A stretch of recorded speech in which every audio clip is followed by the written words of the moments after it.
What's up, nerds of wrestling, and welcome to today's episode of What's Up Wrestler podcast by Nerds of Wrestling.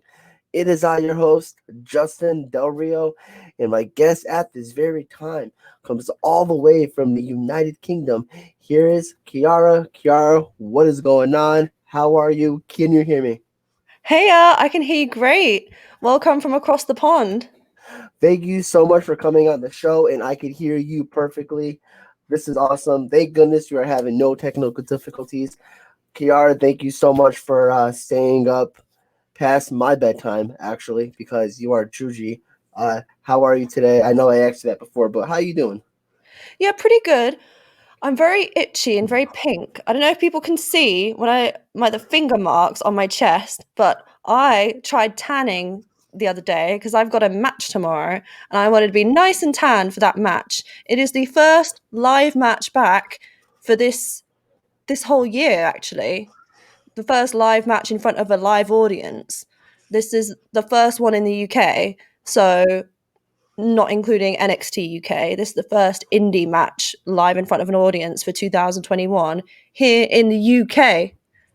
That is absolutely incredible. The match you are referring to is CPW's No Retreat, No Surrender, and that will be live actually on where? Where can people check that match out actually? So if you go search Coventry Pro Wrestling on Patreon, you can join the Patreon and watch live through that service. It's through it's in pounds and dollars. So if you're over in the US, you can subscribe as well, and you get access to all the exclusive matches, all the pay-per-views, and behind the scenes snippets, behind backstage interviews, and it's basically like a amazing streaming service. That match is happening on actually it's happening on May 22nd, which is a Saturday. As we are recording this, tell us about your match though. I know you have a big matchup against Harley Harris. Tell us about Harley Harris. Who is Harley Harris, and what are your thoughts going into that match? So Harley Harris was my first opponent in CPW. I lost in my very first match with her.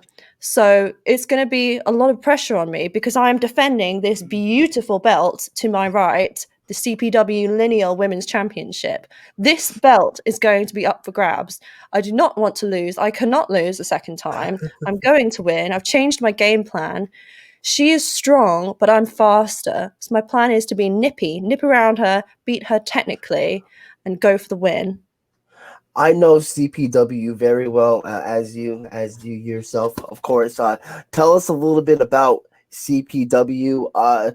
Great group of people who run CPW. I love CPW. Like I've known them for years. They are just such a great promotion. How did you get introduced to CPW? CPW are my favourite promotion here in the UK. It stands for Coventry Pro Wrestling. It's run by the fantastic Mr. Richards. I was introduced at the beginning of 2020, so it's been over a year now that I've been with the promotion. And the thing that makes CPW different is the CPW Galaxy. Our fan base are, to be frank, they are nuts. They are crazy for wrestling. They are obsessed with wrestling. They keep up with the storylines. They give us fan art. They draw things for us. They make signs at shows. They are so invested. They're the most invested fans I've ever performed for. That's absolutely awesome, and that is the best type of fans that you could ask Oh, for. yeah. hmm Speaking of fans, what there has to be a favorite story of yours. What is your favorite fan interaction? Probably, let's have a think. It'd probably be with, oh, yeah. Okay, I've got one. So do you remember Fortnite, the video game Fortnite? I do. I do. So when I was heel, this wasn't for CPW, this was for FTGU from the ground up. I was working heel. And these kids, Fortnite had just come out, and it was just getting popular. They were aggressively flossing. You know the floss? Yeah. That yeah. They were aggressively flossing at me. And they were doing like the L sign at me and like doing like whoa, like all these signs. And then I started copying them and doing the Fortnite dance back, and they went nuts. They were so into it. They were like, "Oh my gosh, she's doing the dance!" They were screaming. I've never seen kids react that way. It was like Christmas for them. That is awesome. See, unfortunately, I cannot relate. I cannot do the floss, whatever you call it. I try to do the floss. My students at work make Justin. fun of me. I know, I'm slacking. I try to do the floss at work. My kids at work make fun of me, so I'm just like, whatever. Like they can do it a lot better than I can. But enough about the floss because I get sad when I can't do it. Tell us a little bit about you, Kiara. How did Kiara get into the world of professional wrestling? So Kiara started back in WrestleMania 28, which you recall is 2012. I was an avid fan. I left the UK to go to Miami, Florida, which was my very first WrestleMania. Wasn't my first live event. It was the first time I was there in a big stadium, 80,000 people, fighter jets, helicopters, the big spectacle. It was the best show. It felt like we were the center of the world for those few hours. It was unbelievable. And I saw some amazing matches, such as the Hell in a Cell match between Undertaker and Triple H, with Shawn Michaels as the guest referee. And Rock versus Cena won the once in a lifetime match, and once in a lifetime, and witnessed possibly the greatest near fall in the Hell in a Cell match. Do you remember that near fall? I do. It was when Shawn Michaels super kicked Undertaker into a pedigree, and I that you're right. That has to be like the closest near fall ever. I gotta know though, what was the atmosphere like in that place, like during that time? It was Oh my gosh. So what I remember the most, so during the near fall, I wasn't even remembering. I was so invested in the match that like everything else just blurred out. All the signs in the way, all the distractions kind of blurred from existence. I was just focused on the match, on the story, the epicness being told. But what I recall the most from the crowd is one of the pre-match interviews. So when a pre-match interview is playing, the house lights are down, and what you Right. see on TV, on television, you don't see the crowd. You just see, you know, the interview or whatever's going on. And before these big matches, they'll air like a highlight reel. They'll show the little clips of the storyline and how the wrestlers, let's say they've had some tag matches or some other matches, like clips from those matches. Like I think the match with CM Punk and Jericho, it showed Jericho breaking a whiskey bottle over CM Punk's head Yeah. in that highlight. Hilarious, by the way. So the highlight reel I was watching was before Rock Cena, and they were playing this song by Fun called "Tonight We Are Young." We are Right. young. We are young by Fun, and I remember that song playing, and I just remember the atmosphere. All these 80,000 people dead silent because they were watching this pre-match highlight reel. So all these people silent and feeling like the center of the world, and that song playing. Please go and Google that song after this podcast if you haven't heard of it, guys, because it's an amazing song. And soaking up that atmosphere, I just thought to myself, I've got to do it. I've got to become a professional wrestler myself. I've got to be part of this. Wow, that's amazing. It's crazy to think like all 80,000 people were dead silent during just that promo. Like, because I remember watching that match. I watched it at home, and I was so excited for Rock versus Cena. But unfortunately, I don't mean to, be a buzzkill. It wasn't that great of a match, in my opinion. It could have been better. What do you think? I was just so loving it. They could have stood there and like done slap fights. They could have played rock paper scissors for an hour, and I would have loved it. Can you imagine that? Just imagine they just started off with rock paper scissors instead of a lock up or like going at it, like beating the shit out of each other. Just hey, rock paper scissors shoot. That's it. I was like, oh god, hey, I beat you there. But Should we uh, play? Should we play it just now? let's do it. Rock paper scissors We're gonna shoot. go rock Rock paper paper scissors scissors shoot. shoot. Oh, you What won. did you? What I did you got pick? scissors. I got scissors. Uh, Everyone that is listen. a swear. It's a swear sign in the UK. Do it in the V sign that way around.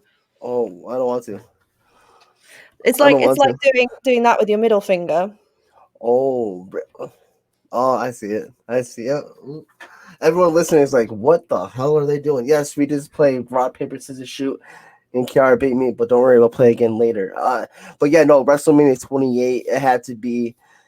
I know you said it's the favorite WrestleMania because you were there, but, it was an okay WrestleMania. But the match that absolutely stole the night was Taker and Taker and Triple H. That match alone, I still think that match should have closed the show. Just looking back at it. I agree. If it wasn't in Miami, if it wasn't The Rock's hometown, I think it should have closed the show. But because it was his hometown, I think it had to be Rock for the very last match. What do you think? Well, yeah, that also, that whole build up for the entire year was like just around Yeah, that whole WrestleMania was built towards John Cena and The Rock, which is absolutely insane to think about. it was a good show. It was such a good show. I'm biased. It's okay. It's okay. My favorite WrestleMania would have to be probably 17, but Yep. that's a generic WrestleMania everyone goes back to. Also, I love WrestleMania 31. Looking back, WrestleMania 31 was fire, absolutely golden. I took WrestleMania 31 for granted, and looking back, I'm like, holy shit, this was good. This was really good. Which one was the main event for 31? That was Brock Lesnar versus Roman Reigns for the WWE World Heavyweight Championship, and Seth Rollins came in to cash in. But did Roman Reigns get a cut on his forehead? Was he bleeding a lot? No, Brock Lesnar was. Lesnar was bleeding like. One of them was bleeding a lot. I remember my sister was staying up with me because it was like 4 a.m. in the UK. My sister was really tired, and then she saw all the blood, and she was like about to vomit. Really? For real, like she does not handle blood very well. Yeah, no, that was. I think that had to be Lesnar after when Roman just like pushed him against the turnbuckle and he like gashed his head right open. That was Ouchie. nuts. I don't want to talk Ouchie. about ouchie. I don't want to talk about that anymore. But let's talk about your training. What was training like? Where did you train? What was going through your mind during training?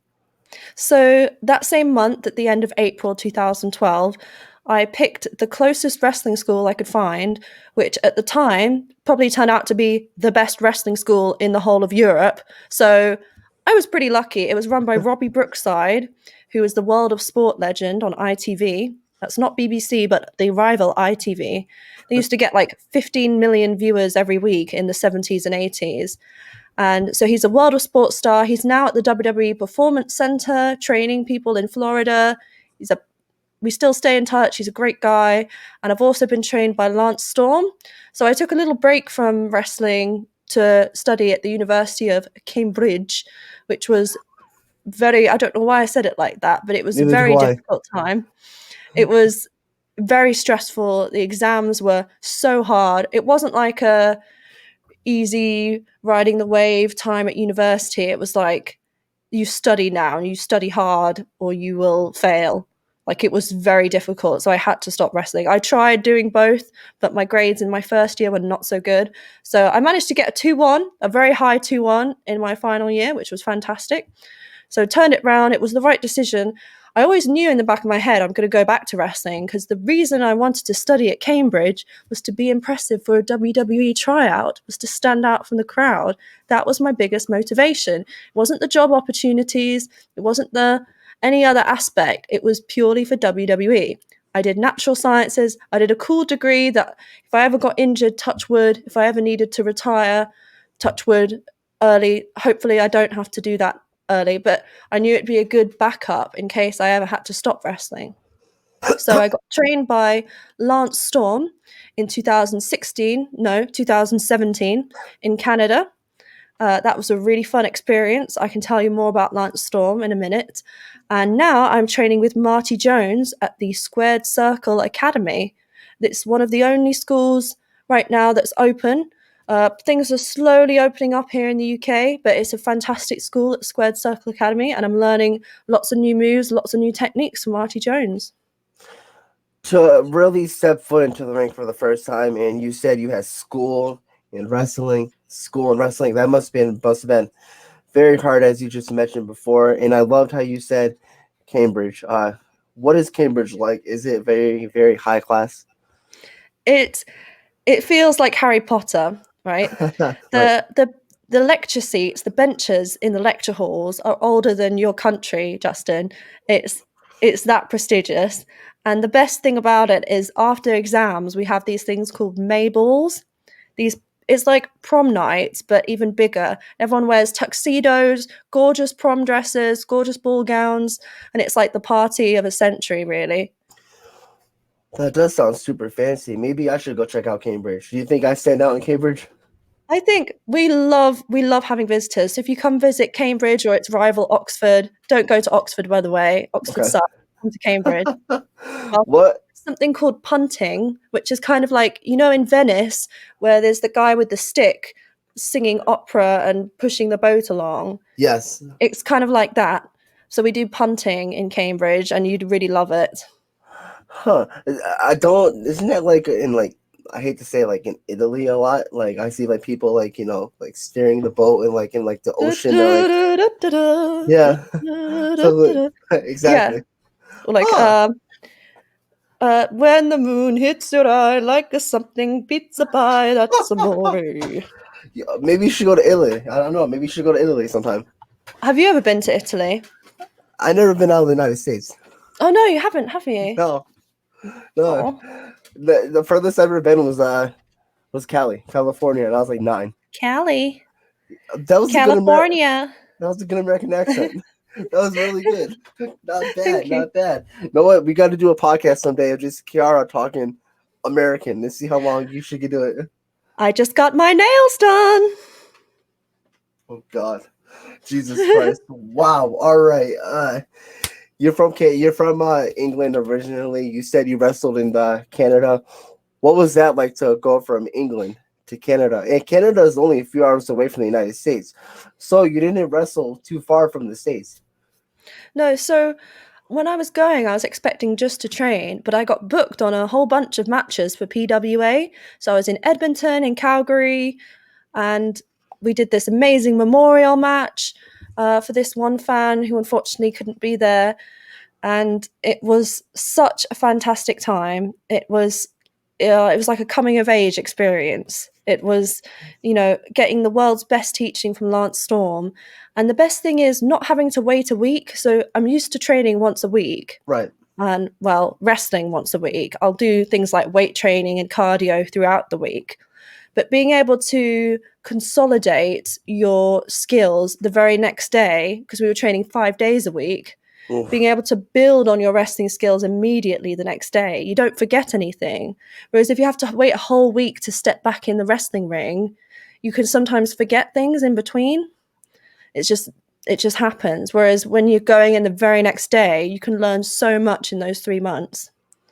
Wow. Now, what was it like to wrestle in front of a Canadian crowd?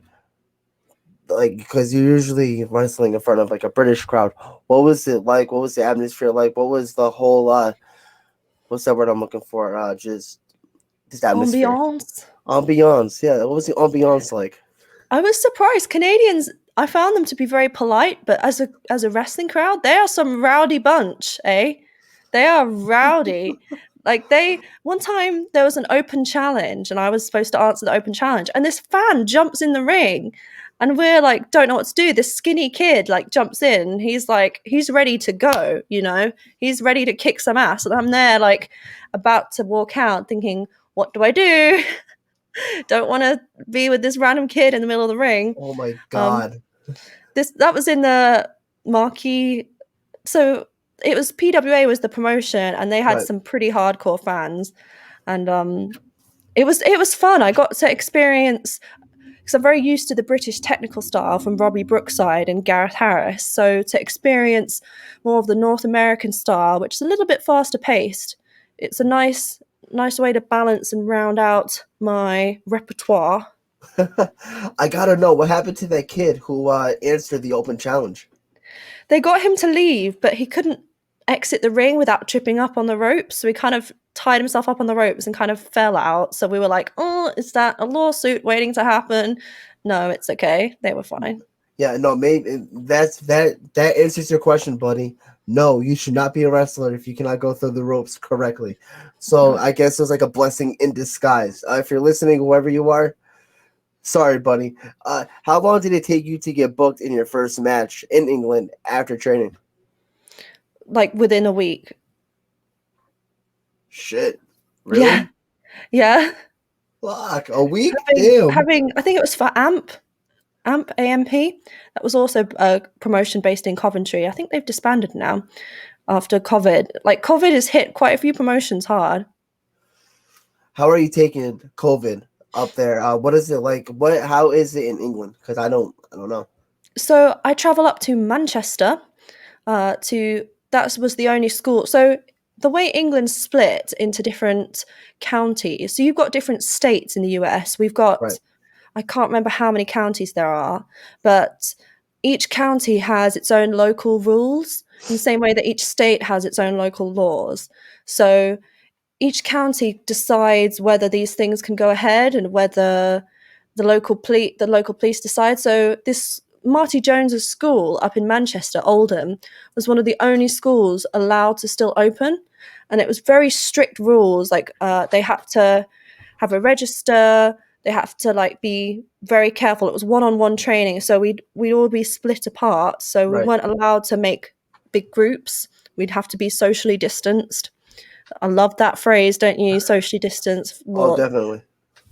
Yeah. So I've based myself around the only school that's still opened and around CPW, the only promotion that's still been putting on pay-per-views. And the great thing about CPW is you get to work to the camera. There was no live audience until tomorrow. There was no live audience, so it was a great opportunity, which you only really get in WWE, just Right, to work to the camera. And you see this if you ever go to a WWE house show that's not taped on TV versus you go to a Raw or SmackDown, there is a notable difference in how the wrestlers will interact with you. If there's a hard cam and it's going to be on TV, everything they do is towards the hard cam. right. Whereas if it's a house show with no camera, they'll work 360, and it's an interesting contrast if you're there as a fan, and as a wrestler, invaluable experience. So, you explained it best. I mean, I think I just texted you all that, and you're like, yeah, I'll say that. I'll say all that, Justin. Sure, whatever. um, Going to your first ever WWE show, what was that like? Was it up in England? Where was it at? That was November 2009 in the DX tour. DX. Um, it was really fun. I was a massive nerd. Like, just, I was so excited. Like, when they were there, they felt so real. Like, I was just a huge fan. If I could have gone to a show earlier, I could have, because I was a fan since the Attitude Era, but I was very young during the Attitude Era. Right. So almost a bit too young. So there's only bits that I remember, and the video game is what I remember most. WrestleMania 2000 on the Nintendo Oh, 64. oh my God! Yeah, that's an OG one. I love that one.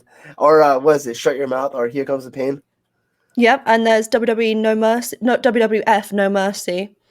Oh God! Oh geez, those games were fantastic. What was that like to experience here? Was it a Monday Night Raw or was it a house show? It was a Raw. It was a Raw. I remember the Undertaker came out. It was the last show. I can't remember the entrance music, but it was the last show for that particular, like, each Raw would have its own music theme. Right. And I can't remember the theme off the top of my head. I was going to start singing it for you lovely people. Oh. But there was lots of pyro. I was just really, really excited to be there. And it was very much John Cena versus Randy Orton was the feud of the time.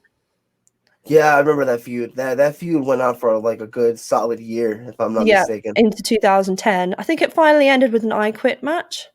Yeah, something like that. So probably I don't remember. I just know that Cena feuded with Orton so many times I lost count. Yeah, It's crazy. What is speaking of feuds? What is your favorite feud?